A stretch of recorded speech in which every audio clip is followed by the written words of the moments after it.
Hello, Harshyaa, can you hear me? Yes, sir. Okay, how are you? I'm fine. Fine, great. So today we have to start from, uh, give me just 1 minute, it's just opening.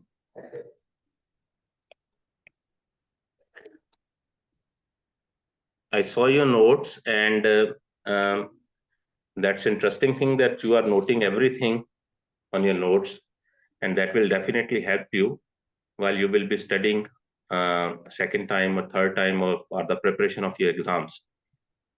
Yes. So I guess it will take a couple of minutes. In that time, I'm going to ask you some questions and you have to answer. That is just a recall, okay? Okay, sir. Okay, so what are the other factors that can affect demand other than price? So fashion or taste.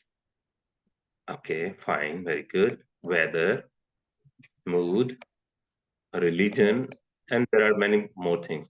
So what we call them in law of demand, all the factors that affect the demand, but in law of demand, we assume that they will be constant while we are studying the law of demand.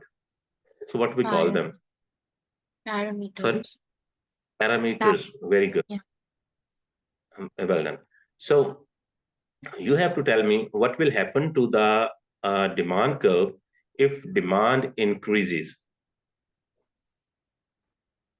It will shift to the right side. Right side.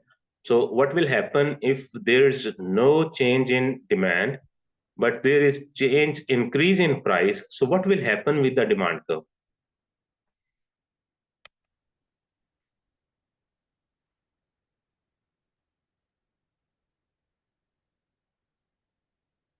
Price will More increase, but demand is not increasing. So what will happen to the demand curve? Where it will shift? left, Left, right, up? No. left. Uh, Side only demand curve shifts on left side, or every curve shifts on left side when it is decreasing. So we see that when there, I am saying that there is no change in demand. So it means price demand curve will shift upward vertically. So when it shifts upward, that shows increase in price, but no decrease or change in demand. So that is an exceptional situation that doesn't happen in law of demand, but in our practical life, it happens most of the time. Okay, sir. Okay, so there's another question. So how we gain equilibrium in free market economy?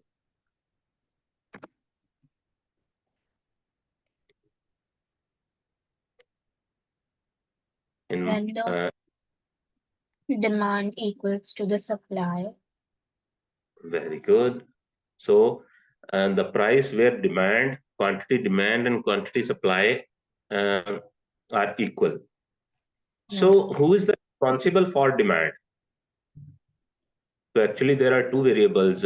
One is the public, general public, and the other is entrepreneurs or the producers. So, who is responsible for demand? Who creates demand? Producers or buyers? Buyers. Buyers. So demand is always on the side of buyers, and supply is also on the side of producers. So producers hold supply and buyers hold demand. So every consumer wants to gain more as compared to its price, and every firm wants to gain more profit as compared to its uh, uh, we call it price of its commodity. Okay, so what will happen if in a market economy where we have gained equilibrium, what will happen if suddenly price increases?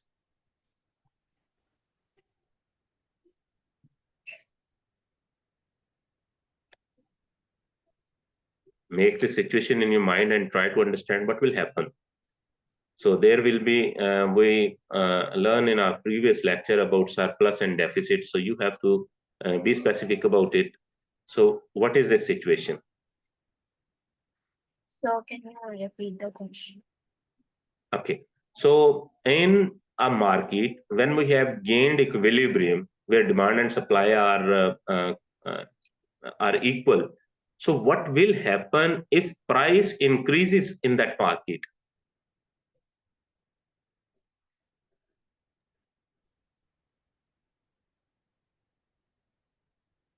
When price shifts upward, it shows there's a gap between demand and supply. So Sure. supply is greater than its demand. So it will create a surplus of that amount. So by surplus, we mean that this supply is now in an excessive form. So now what will happen? What will happen if there is excessive supply in the market? What will happen?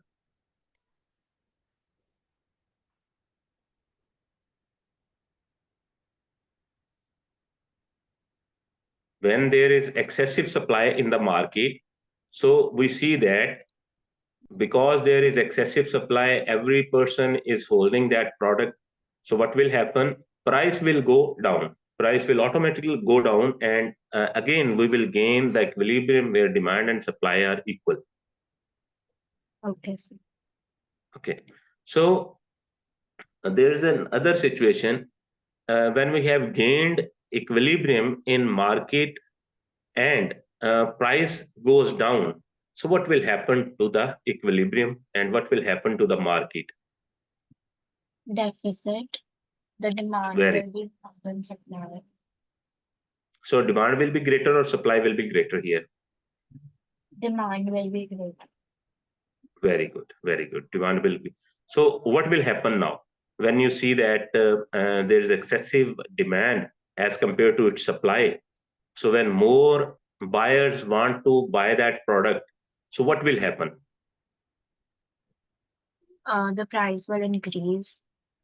Very good, very good. And again, we will find and we will gain our equilibrium again. So this is free market economy where government is not interfering and government is not interrupting or intervenes the situations that are created by the supply or demand. So all the forces, all the things that set the price is demand and supply. When there is excessive supply, price will go down. When there is excessive demand, price will go up. Okay. Yes. Okay. So can you explain me if there is increase if we have gained equilibrium in market economy system in market and demand curve suddenly shifts to the rightward. So what will happen now?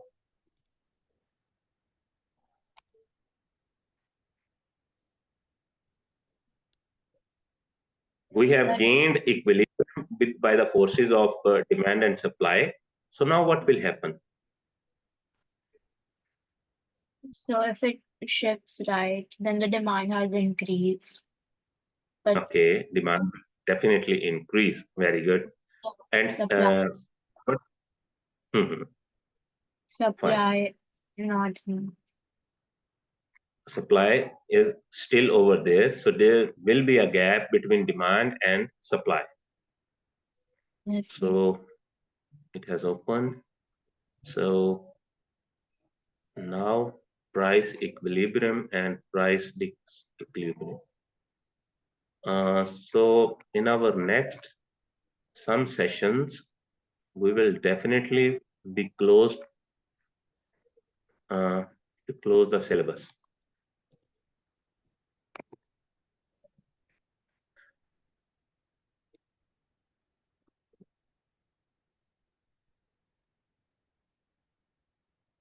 It's about to open.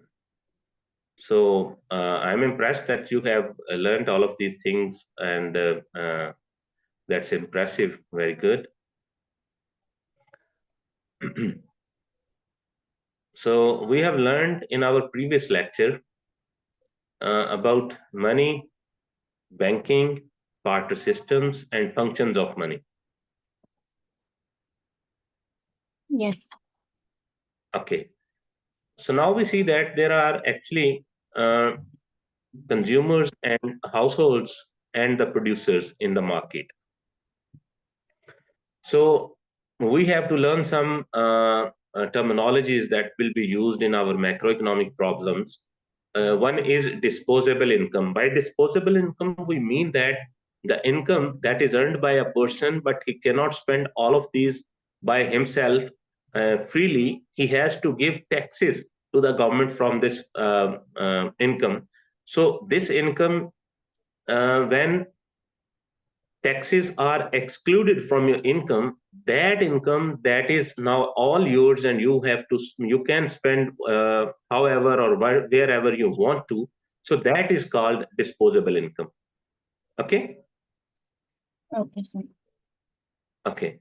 So spendings or consumptions. So the buying of goods and services, we know that it is called consumption. So the money spent on consumption is called consumer expenditure. We call it consumer expenditure when we spend money on consumption to produce, to uh, purchase something, anything. So we see that people consume in order to satisfy their needs and wants, and that is all to give themselves the satisfaction. So, what are the factors that can affect consumption? We see that there is a disposable income. So income will decide how much we have to spend, because if we have low income, so rate of consumption will be higher. Why so? Because needs are here and income is here, so we have to consume all of our income on the on to buy our needs. So when income has needs are here and income is greater than needs, so now we have to put small portion of our money on the needs. Why so? Because we have plenty of money in this scenario. So disposable income affects the spendings. Uh, have you understood this thing, or you want me to explain it more? No, sir, understood. Great. So the second thing is wealth. Wealthy person, he can spend more, and if you have a small amount of wealth, you will be spending less. So another thing is consumer confidence. That is also a factor that can affect our consumption. So consumer confidence, if consumer is confident to buy that product, you have observed one thing on the Japanese product, that they do not write pure or 100% pure, or like these terms they do not use for the to sell their products, because consumers had confidence that if this product is a Japanese product, definitely it will be durable, it will be powerful, it will be according to the standards. So that is consumer confidence. So that also put a role in consumption. Then we see that there are interest rates. So if a person has 1 million in his account and he has to spend this money, so he will see what is the interest rate. So if the interest rate is higher, so he is not spending his money on consumption, because now he can earn more profit by putting this money in the bank. So he will postpone his facilities, luxuries, needs, and he will put this money in the bank. So interest rate also plays an important role while we have to spend money or do expenditures. Clear? So factors are disposable income, wealth, consumer confidence, and interest rate. So these are the four factors. There are many more, but we have to study only these four that can affect the consumption level, or the factors that are affecting consumption. Okay. So there is also a saving. So saving on larger scale, when we see that saving is amount that is not consumed, that is saved. So actually, there are two types of savings. One type of saving is just for we are saving money to do some investment. So that is equals to investment that again it comes to the cycle. But there is another type of savings, another type of people who are doing savings for their future needs, for to buy some home, to buy some car, or for their kids' education. So that money is not, you may say that that money is not included in the cycle. So that is not practiced in the economic cycle. So that is away from that. So that is considered a negative thing in economics, because that money is a dead money. That saving is a dead saving for the when we talk about the whole system.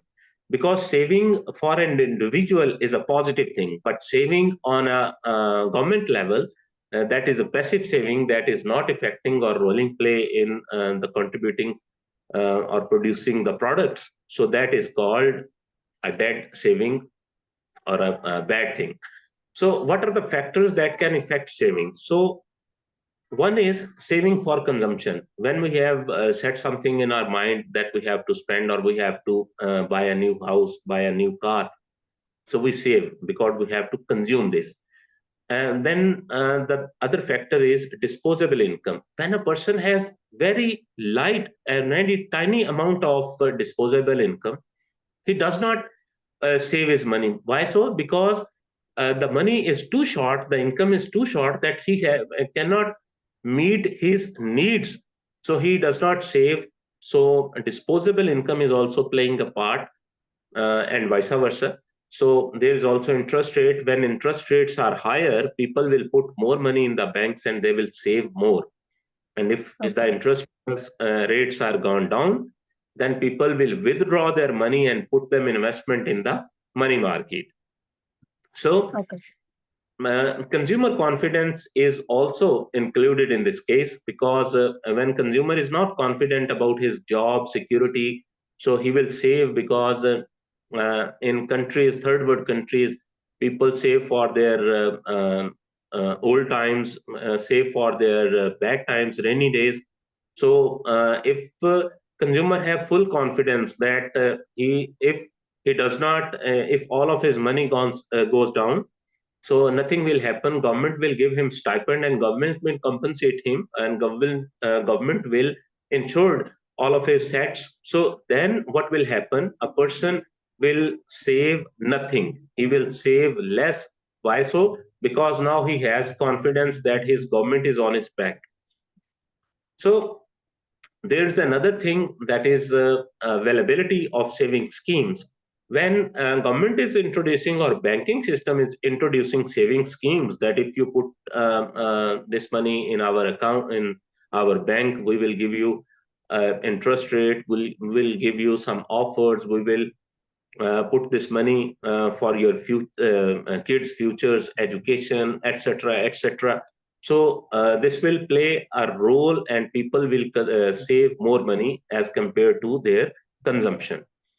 So Okay. then we see that there is also a borrowing, just like we have learned in our previous lecture, that what government does, what the banks does. Banks do business of loans. They borrow money, they give loans. They take money, they give loans. Uh, when they take money, they give interest, a small amount of interest. And when they give loan, they charge interest, a higher interest. So the gap between these two interest is their profit actually. So what are the factors that can affect borrowings? So interest rate. If the interest rates are higher, people will save more. They will not ask for the loans. Why so? Because loans are expensive now, because interest rates are higher. And if the interest rates are lower, people will withdraw their amount, because now if the interest rate is 5%, and they observe that if they put that money in the market and they can earn 10%, So they don't put their money in the banks. They will withdraw their amount and they will put this money on the financial sector in order to earn 10%. But on the other side, if we see that if there's a 10% rate of interest on the banking side and there is 5% rate of profit in the financial market, so what they do, they will put their money in the bank, that is safe, and they are earning more interest as compared to the market. So Okay. the second factor that can affect the borrowing is wealth or income. And if a person is a rich, so he will definitely be able to give loans to banks. How? Because he will save more. And if a person is poor, so he will be borrowing money from the bank. So there is a consumer confidence also. If the financial market is going well, business is going well, and interest rates are low, consumer is confident. Then if he can buy a loan from the bank and he can put this money in the market, and he will earn more profit as compared to the interest that he has to give to the bank. So in this scenario, in this case, consumer analyzes the situation and he gives confidence on the market, so he borrows more money, he borrows more loans. So there is another factor that can affect the borrowing is ways of borrowing. Sometimes borrowing has different categories. In some cases, you have to do a lot of paperwork that is very intriguing, and people do not feel comfortable while borrowing loans from the bank. So, if but some banks offers a different style, and they you can apply a loan by sitting in your house without visiting bank. So you can buy loans that are short loans, so it doesn't matter. So ways are of borrowing also affect borrowing. So we see that expenditures pattern between income groups. So richer people spend, save, and borrow more amounts than poor people. So poor spend higher proportions of their disposable income because hey, they have small amount of income. So they have to spend on necessities as compared to rich people. Poor people save less. Why so? Because their needs are not addressed by their disposable income. So they do not have sufficient funds to save. So that is why they save lesser. So we will be studying our next topic, that is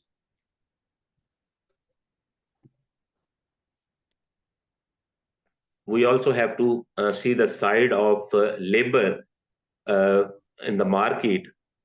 Labor market is a topic that is considered an important topic while we study the market structure. So how does it work? So first of all, market is anything where there are some buyers and sellers. So by labor market, we mean that where some labor comes to sell their services and some buyers come to buy labor's services. So that is called labor market. So how labor is going to be paid? So there are different styles, time rates, hourly rates, overtime wages, shift salaries, or commissions, performances, or increments. So there are different forms of payments to the labor. So these are all considered payments of labor. So what affects an individual's choice of occupation? How an individual decides that he has to go in that occupation? So uh, first of all, we see that wage factor. You see that doctors are getting more paid as compared to other professions. So most of the people want to become a doctor. Nowadays, AI or IT has become a popular uh, profession that is giving a lot of payments to the labor, to the who put their services against high wages. So wages also sets the profession. So wage factor is very important while we choose which profession we have to choose. Okay. So then there are non-wages factor also include hours of work. So that also play an important role while you have to choose your profession. Because I am a teacher and I am teaching, I am in this profession by my choice. I have done different tasks. I was before joining teaching section.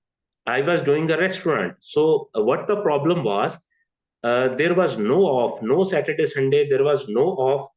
We have to do 18 hours work. So that was not comfortable for me. So, like this, many of the workers, many of the businessmen, many of the entrepreneurs choose a profession by hours of work. So they have to check by which they are getting fit. So holidays entitlement is also a factor. Promotion prospects is also important. If there's a company that is not giving promotion, so people will not choose that profession. They will choose a profession, they will choose a company over there. They see that there is a promotion prospect in that company. So quality of working environment. So if the quality of working environment is good, then definitely people will choose that profession.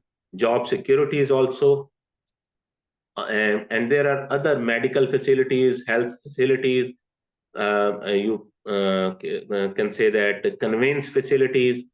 Okay, so house facilities, loans facilities. So these are all different things that can add a person's a choice to join a profession. So training opportunities.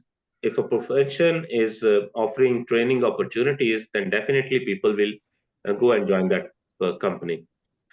Then there is another factor. We have to see that whether this company is close to my home or not. So that is also a preference. So that preference is also a non-wage preference.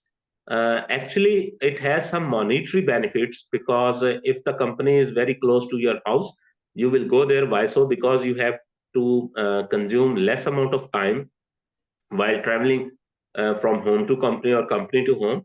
So it will consume less oil and less fuel. So you will save a lot in this scenario as well. So there is a pension entitlement when a company is showing that it can give you pension after retirement. So it's a type of security. So that is also a non-wage factor. So we have learned that wage factors and non-wage factors affect individuals' choice of occupation. So labor demand and labor supply, these are the two things that will be studied in labor market. So labor demand is always from the labor side, and labor supply is always from the labor side, and labor demand is always from the firm's side. So labor would like to have more wages, and the supplier, the demand for labor or the firms, that will try to set a lower wage rate. So where the wage will set, that will also be set by the forces Ganesh of, sir, join room number 4. that will also set by the forces of demand of labor and supply of labor. That I'm going to show you on my screen if it's opening.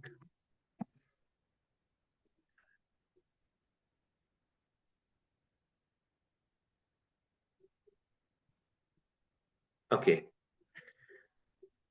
So labor demand is the number of workers demanded by firms at a given rate of wage. So labor demand is called derived labor. So we also call it. So that is why the higher the demand for the product, the more labor producers will demand. So, and vice versa. When the wage increases, what happens on demand of labor and what happens on supply of labor. That is a thing that we have to. I'm going to share my screen. Harshyaa, can you see the screen, beta? Yes, sir. Okay. So we see that here's a labor market.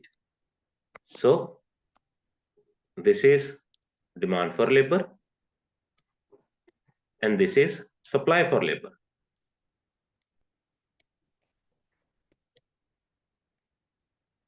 So we see that this is the equilibrium point. So here the wages are W1 and here the demand and supply for labor is L1. So this is our labor market. So we have learned what will happen if the wages increased. So if wages increased, we can see the changes. So here you see that there is a difference between demand for labor and supply for labor. Here, supply for labor is greater than demand for labor. So what is this scenario called? This is called unemployment. Okay. So unemployment is where we see that there is supply of labor is greater than demand of labor. So people will be unemployed. So what will happen? They will switch down their wages. So again, we will come to the original equilibrium that was set before this price. Okay. Okay. So there is another scenario that we have to discuss is that what will happen if the wages go down? So now here we see that wages are W naught. So here demand of labor is greater than supply of labor. So here companies are demanding more labor. So what will happen? So here will be called shortage of labor. So when there is a shortage of anything, its price, its wages will increase, and again we will gain our equilibrium, that is E. Is it clear? Yes, sir. Okay. So what are the factors that can affect labor demand curve? So there are factors that can affect the demand of labor. Curve can shift rightward, can shift leftward, and supply of labor, meanwhile, can shift rightward or leftward.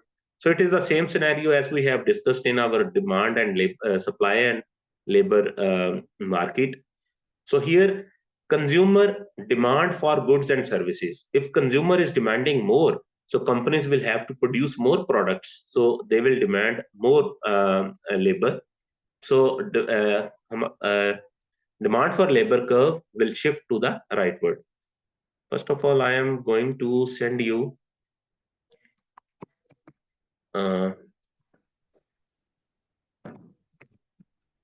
okay.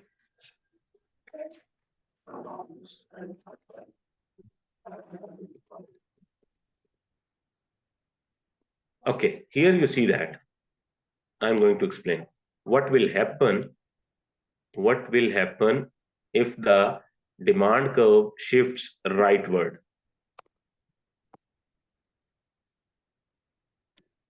If only demand for labor is increasing, so it will increase labor level, and meanwhile it will increase demand wages. You see that? Yes. So what happened here? You see that here demand for labor increased, due to increase in the demand of the product, and equilibrium shifted from E to E1. So it is a new equilibrium that is gained. And I am sending this one. Okay. So what will happen if the demand for labor decreases? So demand for labor curve will shift leftward,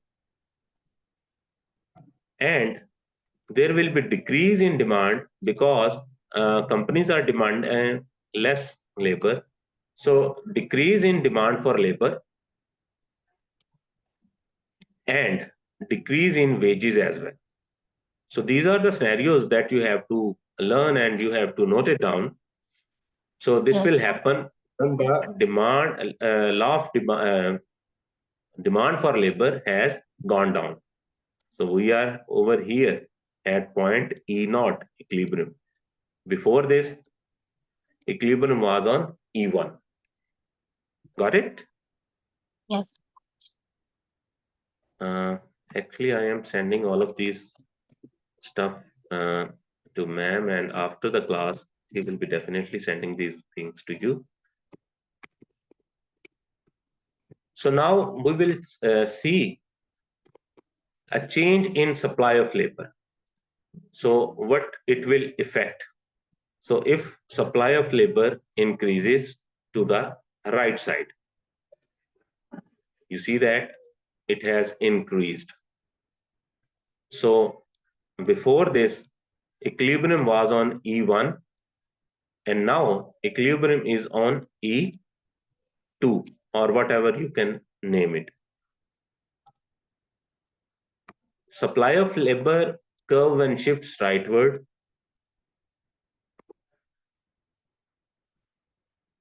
it reduces wages. You see that when supply of labor, people want to do work in our modern life, you see that there is an excessive supply of labor. And when there is more labor as compared to more demand for labor, then the producers will exploit them. And they will, what they do, they will exploit them and give them low wages for the same work. So that is called exploitation, for which labor unions play a role, and they come to rescue the labor, and they set or fix the wages level. So government also intervenes in mixed economy systems, and government sets some standards or some lowest standards that the wages will be set by the government, and no one can give wage less than that set it price. Is it clear now? Yes, sir. Okay. So you can ask me anything if you feel any confusion, because the more you ask, the more you learn. Yes. So what will happen if there is a backward shifting or the leftward shifting of supply for labor? So here we see that we can find there is a decrease in demand. So we see that there is a decrease in demand and there is an increase in wages.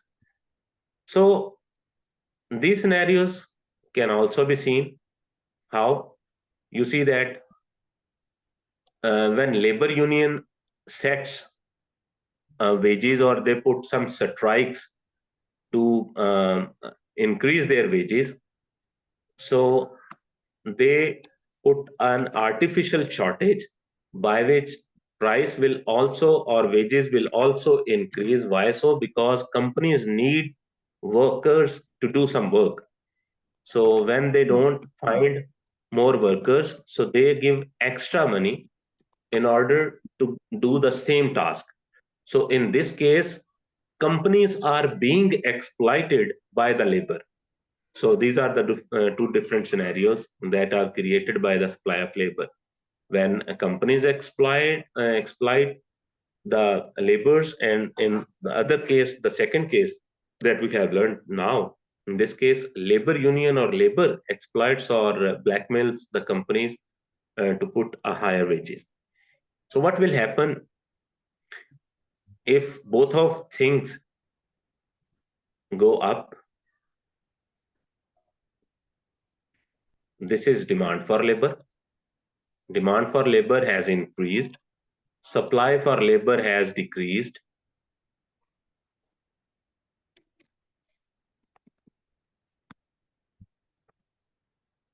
Here you see that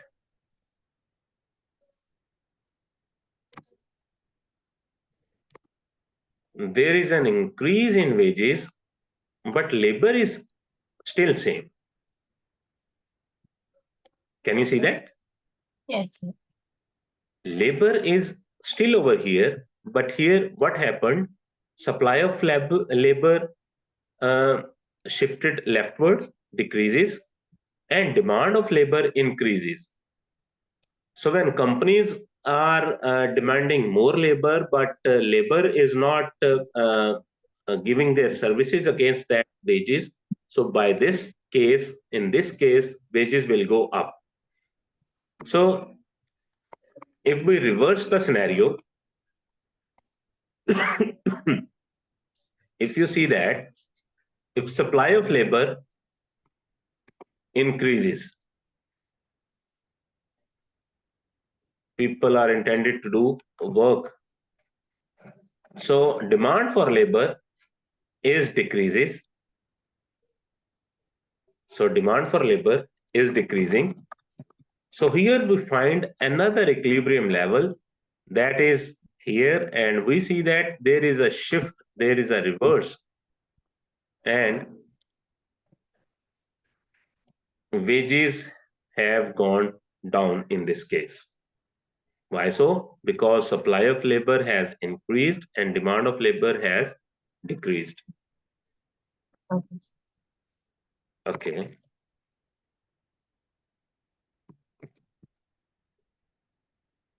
So, what are the factors that can affect demand curve? So, one is consumers' demand for goods and services. If it increases, demand will always increase. Then the second is productivity of labor. So, if the labor is productive, then demand for labor will be higher. And if the price and productivity of the capital is higher, so company is earning more profit, so it will intend to produce more commodities, so it will demand more labor.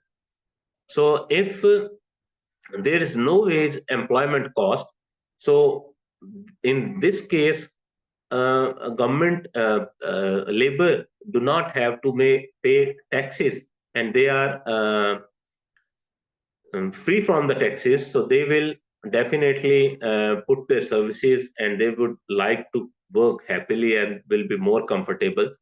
So what will happen to the shifting of the supply curve? So there are different factors that can affect the supply curve and that can shift the supply curve, that is labor supply curve actually. So one is advantages of an occupation. So if an occupation is very charming, so definitely people would like to go in that occupation, and their supply curve, labor supply will definitely increase. Then the second is availability and quality of education and training. If a country is providing sufficient training and sufficient and quality education to its students, definitely they will go in some great markets, and by which labor supply curve will shift rightward. Why so? Because supply of labor will increase. Then there demographic changes also play a role. If the population has increased, so it will create many things. First of all, we see that there will be more people that are willing to do work, so supply of labor is increasing.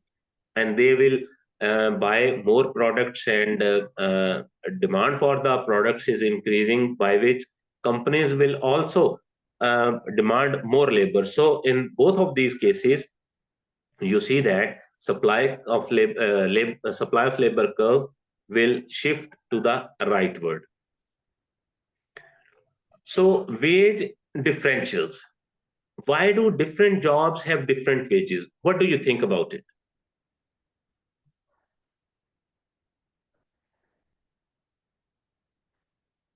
Hello? Right. Yes, Okay, sir. Harisha. What could be the possible reasons that there are wages difference in different professions?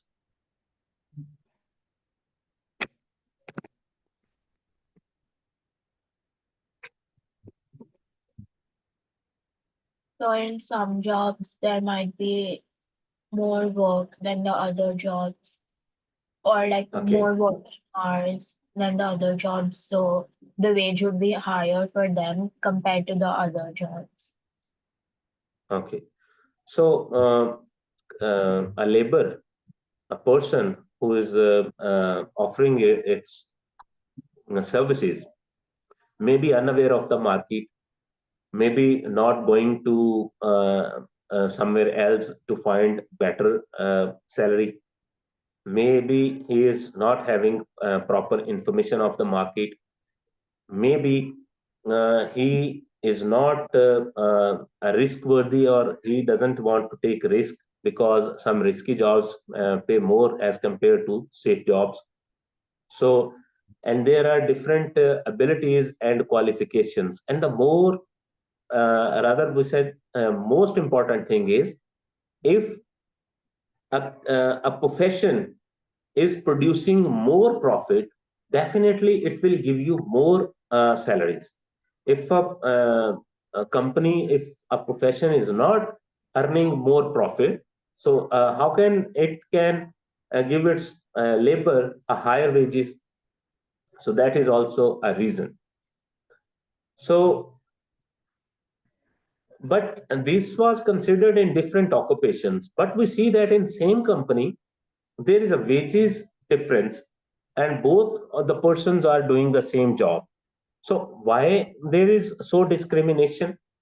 So that is because sometimes you see that same job, we say that if an engineer is doing work in USA, engineer is doing work in uh, India, so both salaries will be different. Why so?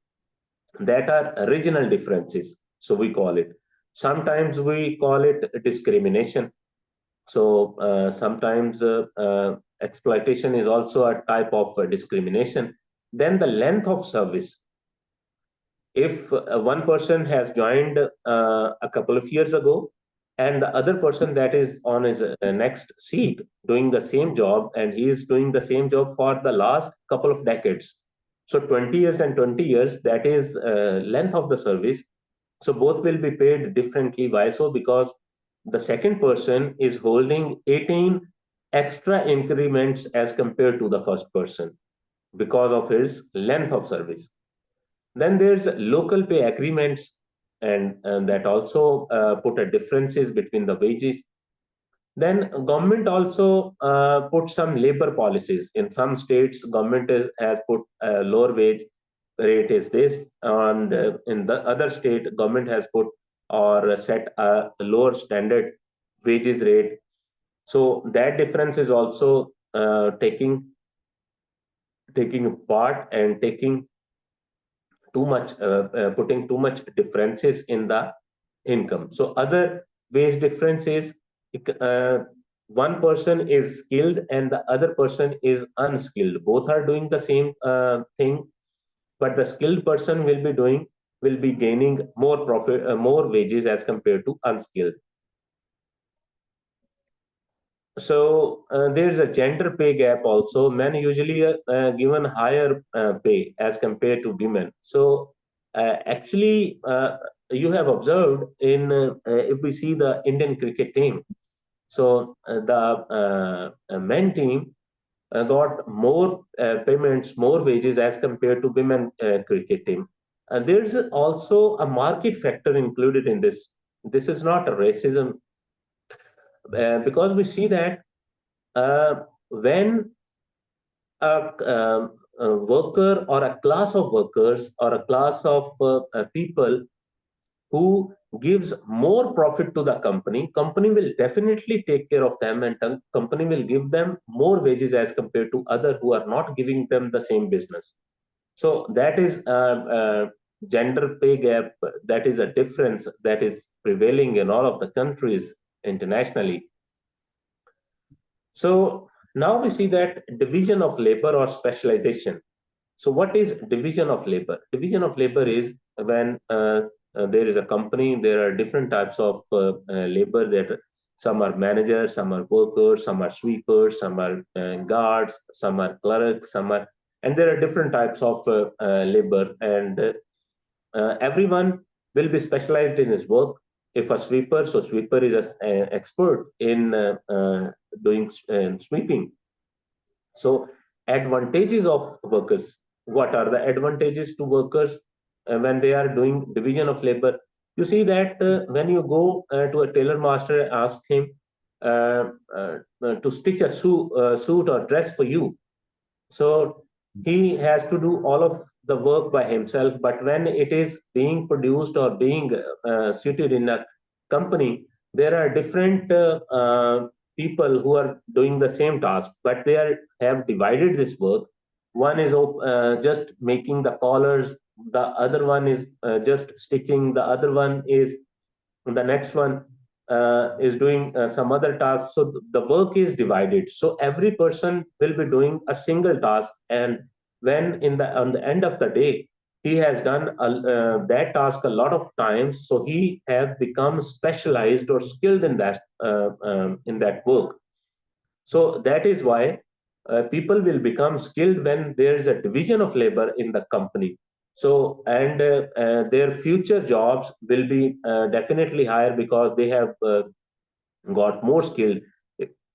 So there are disadvantages also when there is a division of labor.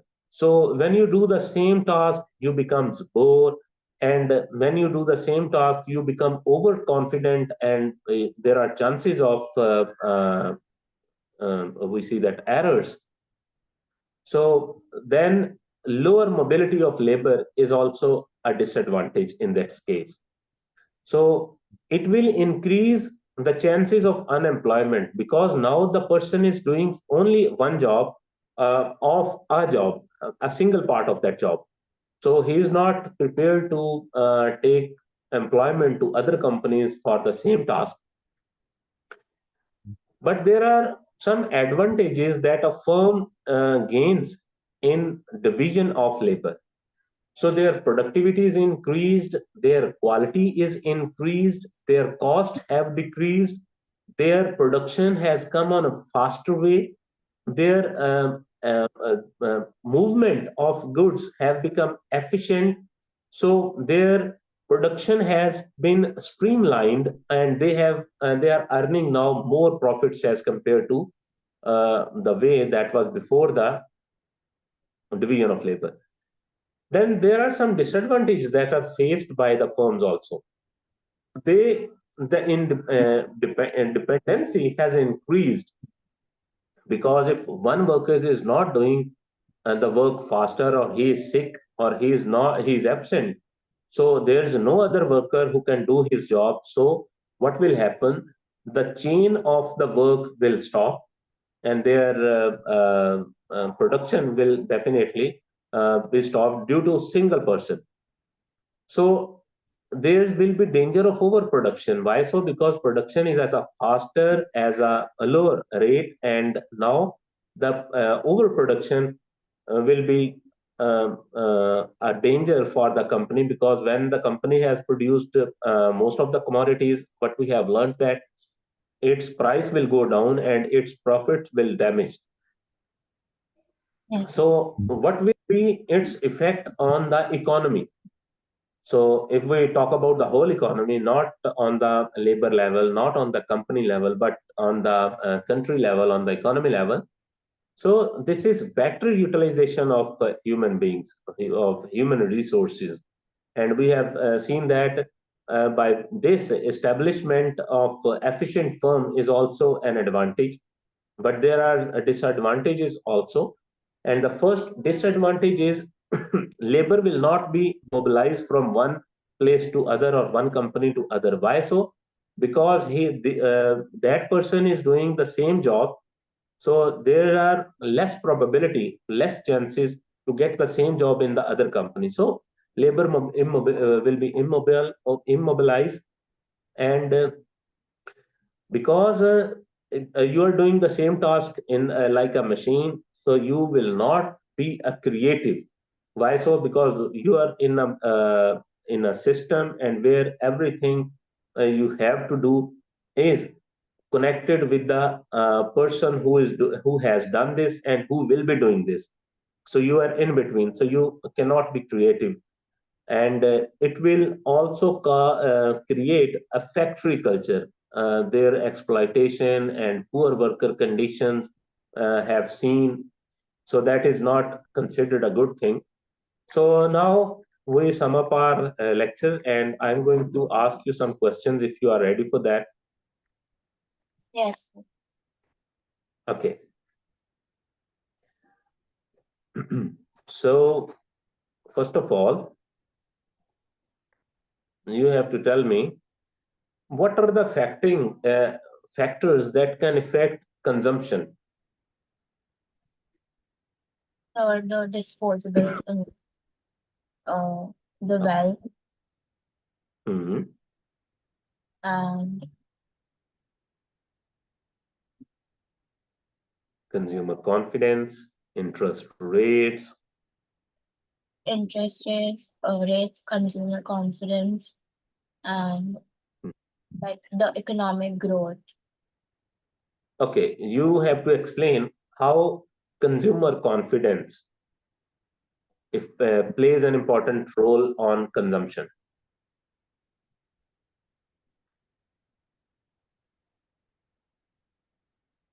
So like when a consumer is like buying something, so Mhm. they must be aware of like how the economy is, like whether it's going through inflation or something, or Okay, their own disposable income if it's enough to buy that product. well, that is considered correct. So, Harisha, we are closing our session over here. So, what I need, I would like to see the notes that you have made during this session, Yes. because I have gone through the notes that you have done in our previous lecture. That was really great. So, I need to see the same like notes. So, I will feel pleasure if you do that. Is there anything else you want to ask? No. Everything is clear? Yes. Okay, better. See you. And now we close the session. Ma'am, we are done. I'm going to close the session, ma'am. Sure. I don't Uh, think Sam is there. so, okay, okay. Okay, Elisabetta. Take great care of you. Bye. Okay. Thank you, sir. Bye, sir.